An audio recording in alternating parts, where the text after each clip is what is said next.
Bien, a continuación vamos a proceder a realizar algunas soluciones de algunos problemas puestos en exámenes sobre análisis sísmico-estático. En este caso, sobre un edificio, ¿no? Un edificio. Cómo llegar a la cortante basal estática, y también llegar a las fuerzas sísmicas estáticas por cada piso. En este caso, por ejemplo, tengo un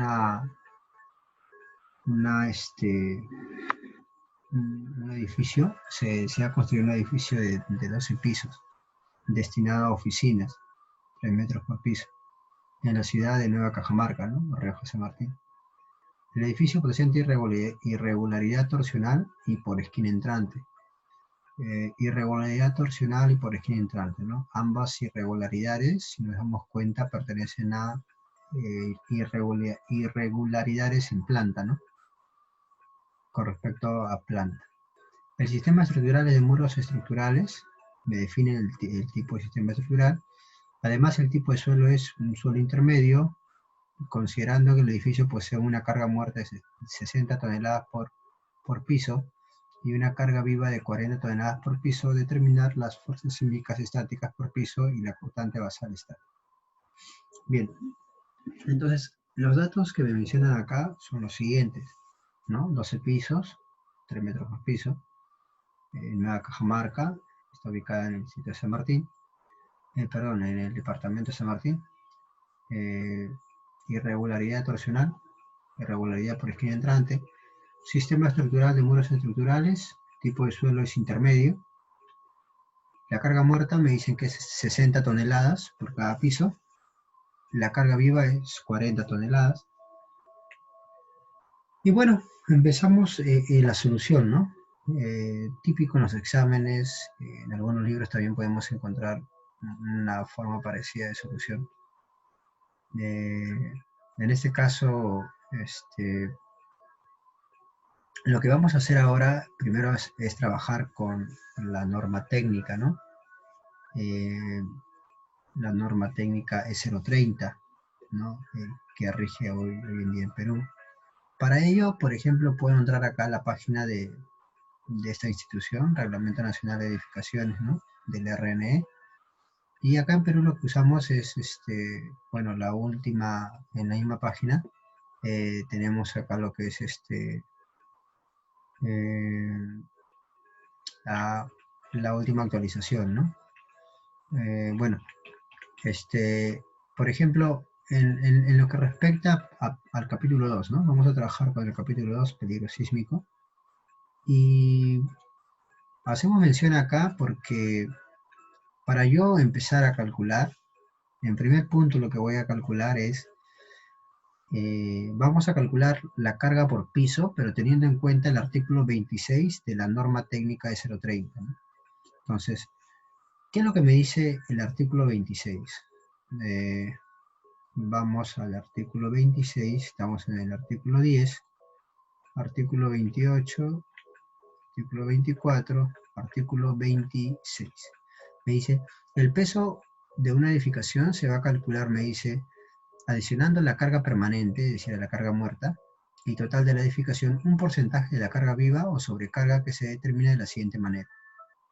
Como el problema me menciona que es una edificación destinada para uso de oficinas, es un edificio, entonces lo que yo tengo que hacer es entender que pertenece a la categoría C, ¿no?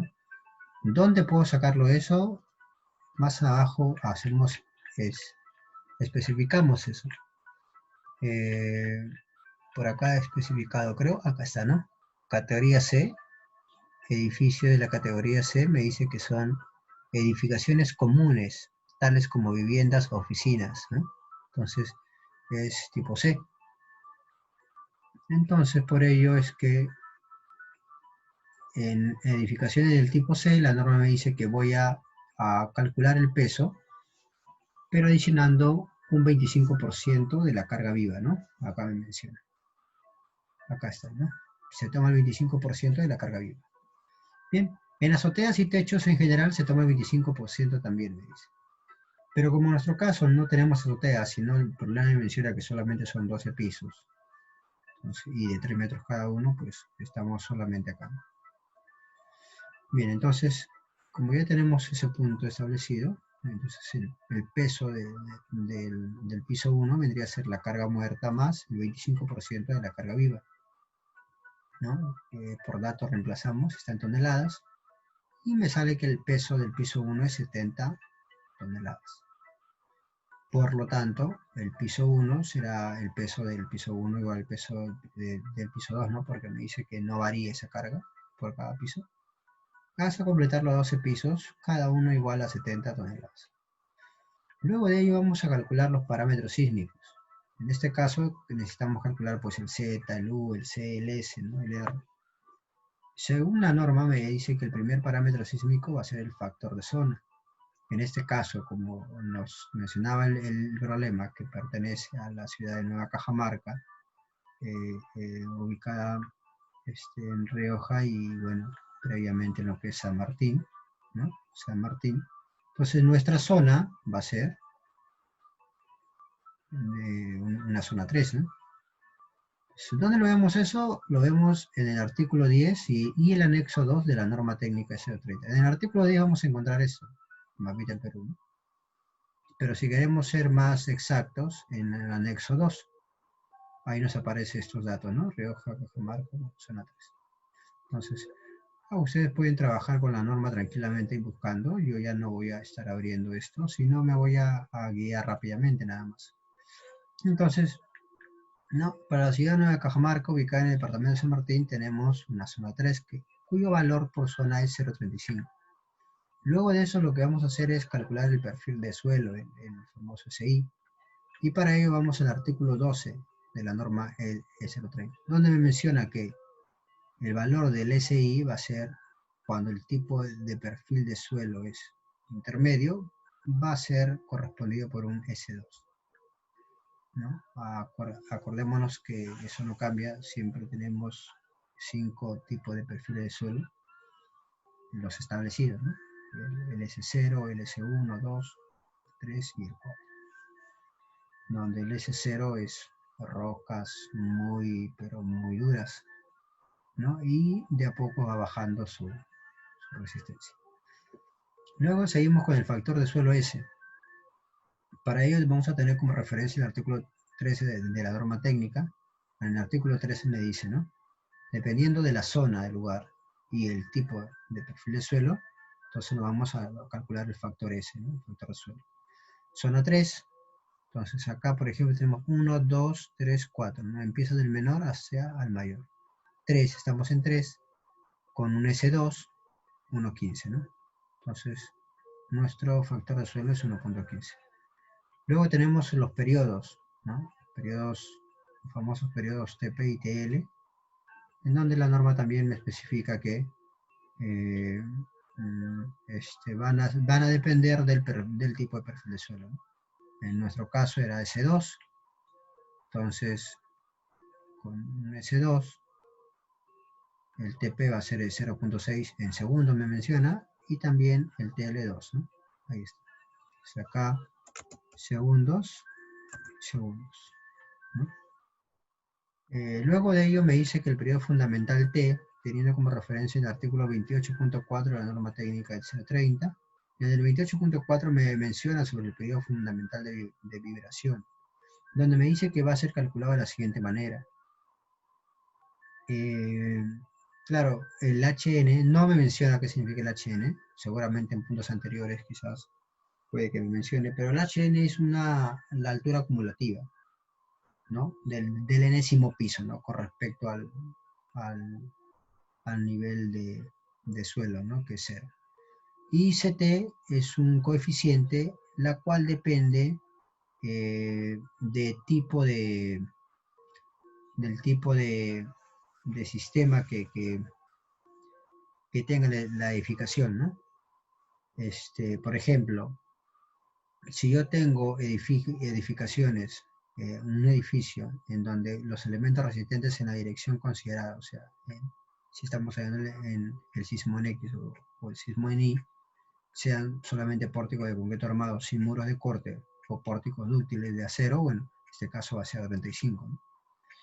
Y así tenemos también para 45 y para 60. En nuestro caso, me menciona que el tipo de sistema estructural es muros estructurales. Por lo tanto, para edificios de albañilería y para todos los edificios de concreto armado duales de muros estructurales y muros de utilidad, por lo tanto, es este caso, ¿no? El CT vale 60. Entonces, bien, ya tenemos el CT60, edificio de muros estructurales. El HN, pues me dice, me menciona que son 12 pisos. 12 pisos, perdón, 12 pisos, 3 metros cada uno, pues va, prácticamente me daría 36, ¿no? 36 metros es el nivel superior del último piso. Entonces, a ver un segundo.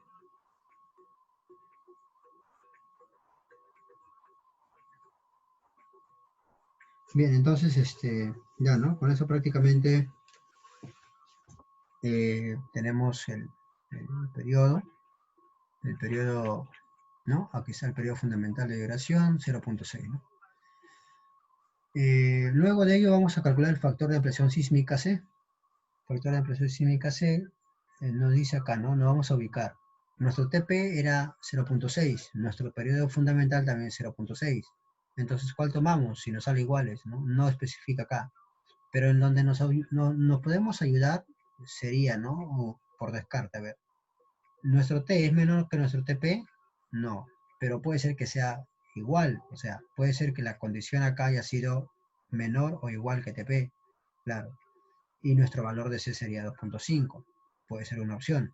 En este caso, T no es mayor que TL, porque el TL vale 2, 0,6 no es mayor que 2, ¿no? Entonces, por lo tanto, descartado.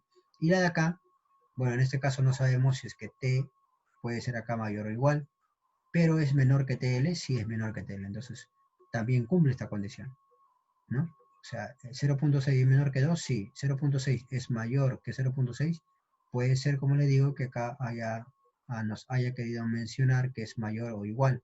Si hubiera sido el caso, entonces acá sería 2.5 por TP entre T. Pero como TP y T son iguales a 0,6, se anula y me quedaría 2.5.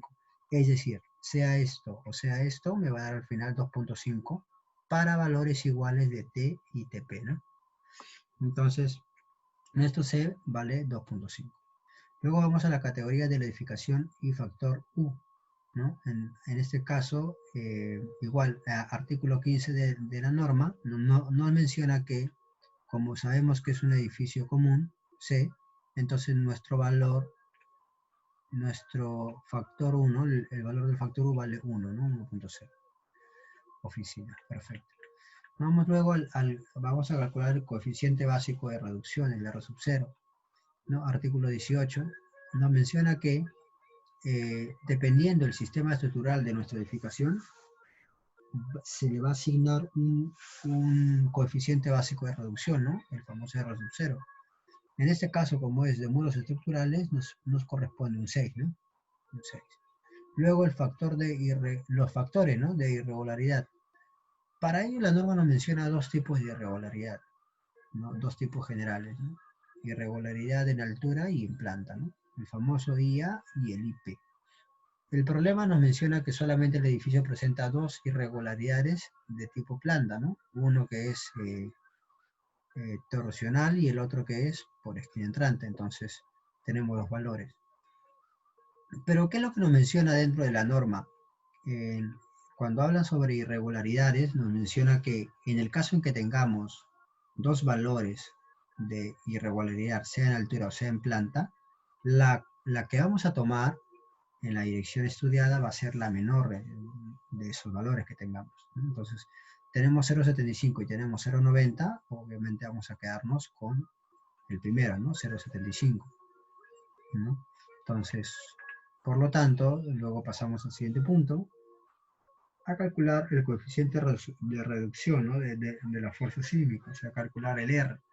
Ya tenemos el factor de R sub 0, tenemos irregularidad en planta, acá es P o si no B cualquiera, y pues como no tenemos con respecto a altura, simplemente lo dejamos, agarramos el IP y lo multiplicamos por el R sub 0, ¿no? En este caso el R sub 0 es 6, el IP seleccionado 0,75 y nos sale un coeficiente de reducción de la fuerza sísmica de 4.5, ¿no? Entonces luego de eso vamos a calcular el cálculo, la cortante basal, ¿no? La cortante basal estática o la cortante en la base, ¿no? del edificio. Entonces, me menciona la norma, en el artículo 28 me menciona que el valor de la cortante va a ser determinada por la siguiente fórmula, ¿no? Antiguamente, hace varios años atrás, hace muchos años atrás, se calculaba con un porcentaje, ¿no? La cortante era un porcentaje de todo el peso de la edificación, ¿no? No recuerdo bien el valor, pero era un porcentaje, por ejemplo, ¿no? El 10, 15%, ¿no? Pero ya, pues, dada todas las actualizaciones que se ha tenido, ahora está en función de parámetros, los cuales estamos calculando, ¿no? Como ya tenemos todo calculado, ya podemos proceder. Entonces, pero tenemos que considerar esto, que el valor de C entre el valor del R no sea mayor o igual a 0.11, menciona la norma. Entonces, perdón, tiene que ser mayor o igual a 0.11, no puede ser menor. Es como una verificación. En caso no cumpla, tenemos pues que modificar ahí algunos parámetros. Bueno, es un trabajo ya prácticamente que se tiene que hacer en el diseño, en los planos, ¿no? Para que no presente irregularidades y para que el valor de R se quede alterado, ¿no?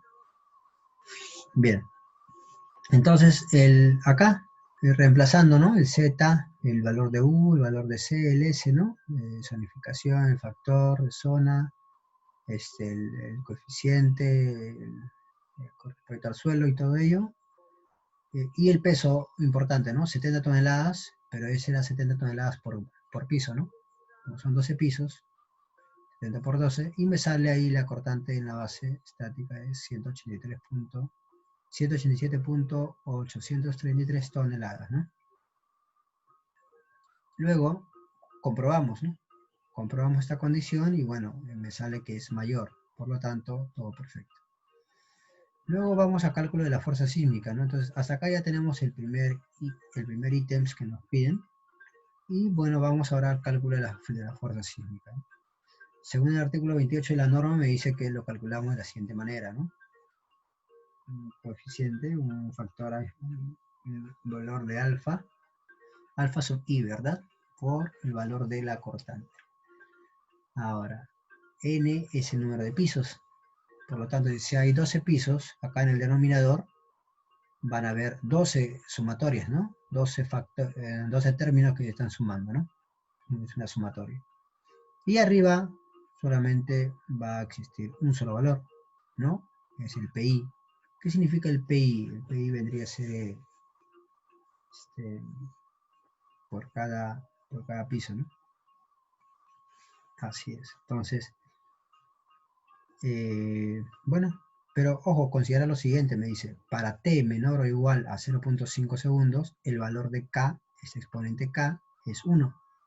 Pero si nos sale t mayor a 0.5 segundos, el valor de k viene expresado de la siguiente forma, ¿no? 0.75 más 0.5 por t. En nuestro caso, t nos salió, perdón, t nos salió 0.6, ¿no? 0.6, mayor que 0.5. Por tanto, vamos a calcular el valor de k entonces, ¿no? 0.75 más 0.5 por 0.6 nos sale 1.05, ¿no? Entonces vamos a ver alterado nuestro alfa por los exponentes 1.05.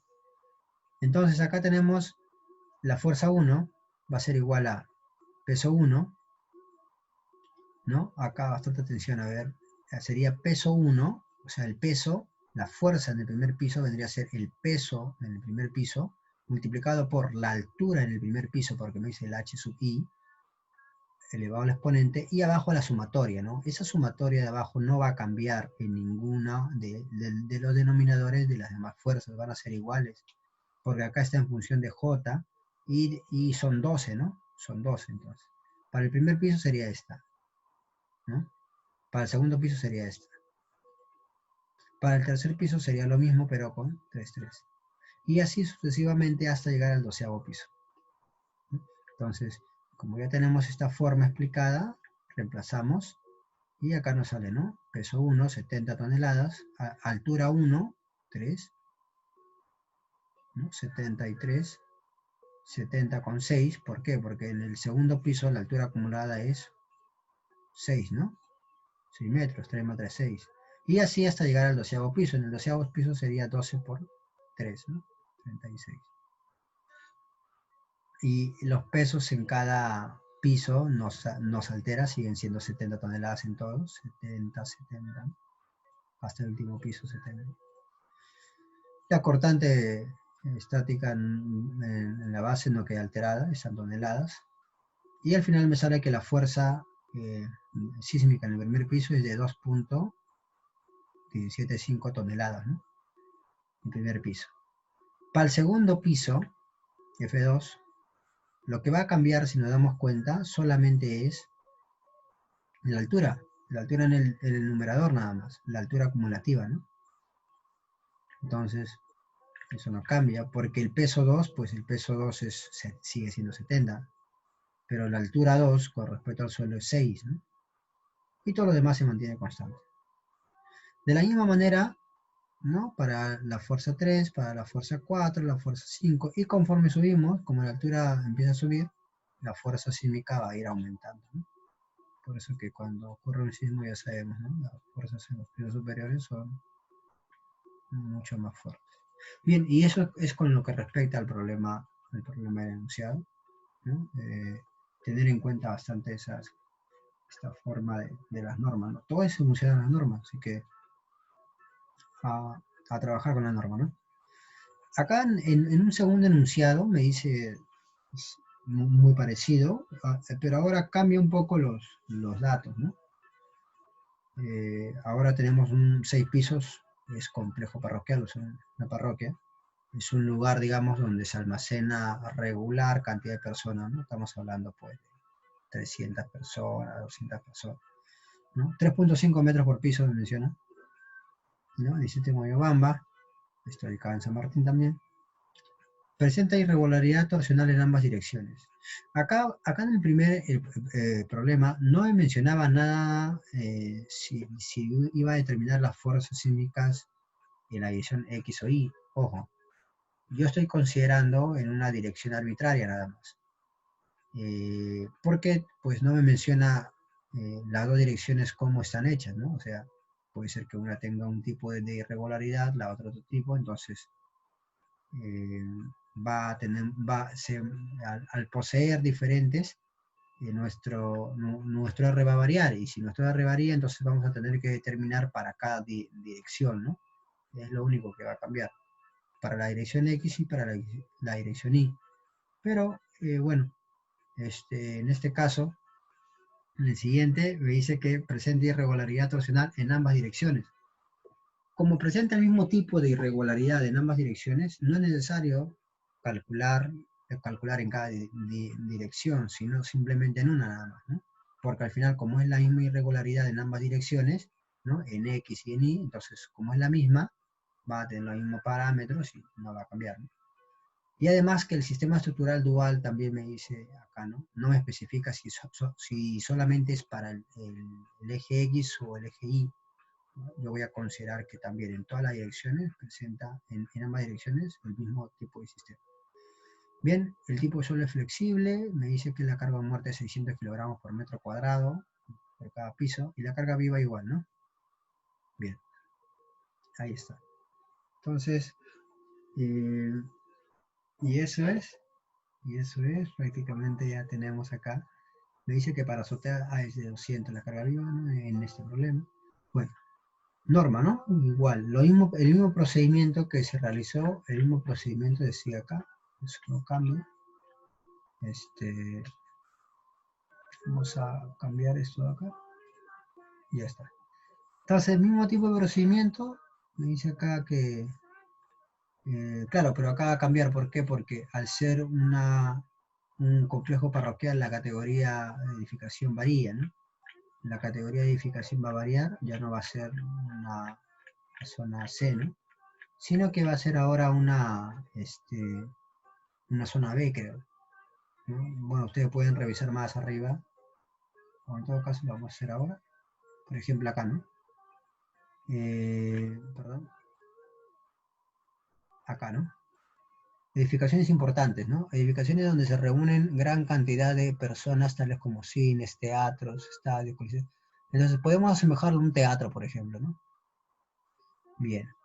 Entonces, 1.3, ¿no? Categoría B.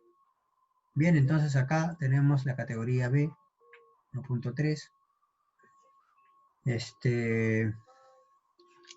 Y en la categoría B, pues menciona la norma que se va a tomar el 50% de la carga viva. Entonces, por eso que le pongo acá el factor 0.50. Entonces sería acá, claro que la carga muerta, al estar todavía por unidad cuadrada, entonces tengo que multiplicarle yo por el área techada, ¿no? Que me menciona acá, que es de 398 metros cuadrados, área techada por piso. Entonces multiplicamos al valor de la carga muerta que está por unidad cuadrada por los cuadrados techados, ¿no? Igual acá también, ¿no? La carga viva y eso. Entonces, en el primer piso, su peso me corresponde a 318.4 toneladas.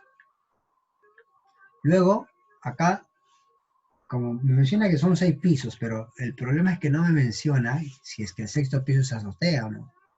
Entonces, yo estoy considerando, como me menciona acá, 3.5 por piso, que la azotea no va a ser, digamos, estoy considerando que la azotea es todo, ¿no? Además, acá me dice que el área techada por piso es de 398, no me está diciendo de que la azotea es solamente la mitad o la tercera parte, ¿no?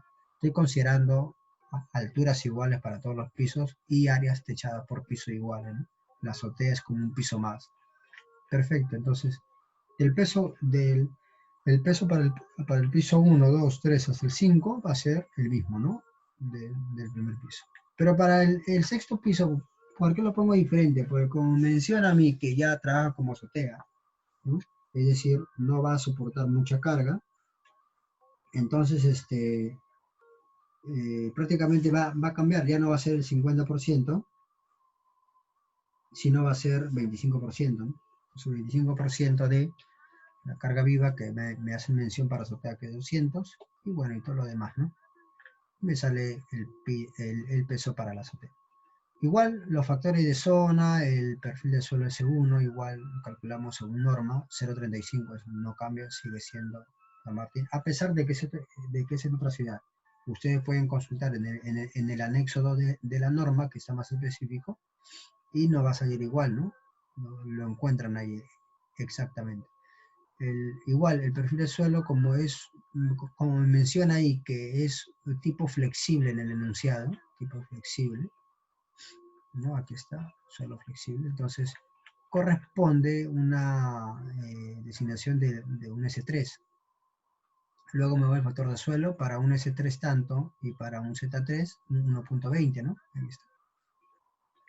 Los periodos, igual para un S3 de 1 y 1.6 respectivamente, ahí está. ¿No? Acá no olviden que es segundos. Luego, periodo fundamental T, igual nos vamos acá, ¿no?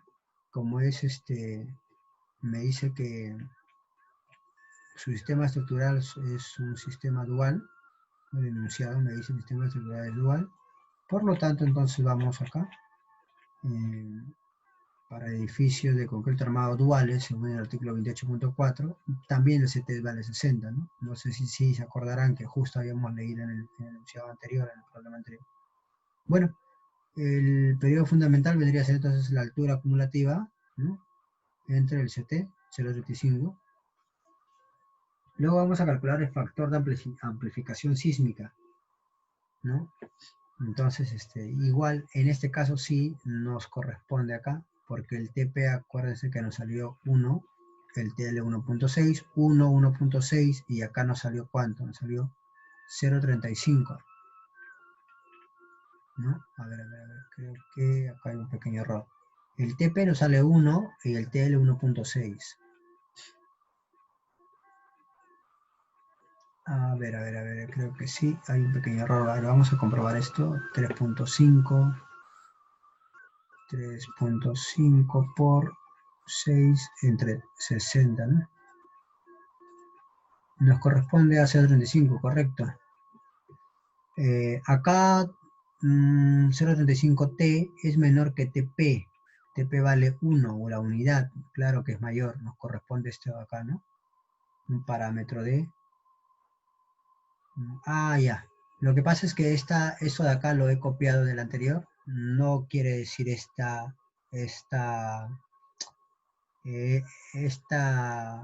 selección que hice del anterior, ¿sí? Pero en este caso, como T es menor que TP, 0.35 es menor que 1.0, entonces nos corresponde 2.5, ¿no? Bien, categoría de la edificación luego, igual como un sistema parroquial, ya habíamos dicho que era una categoría B, un factor por lo tanto de 1.3.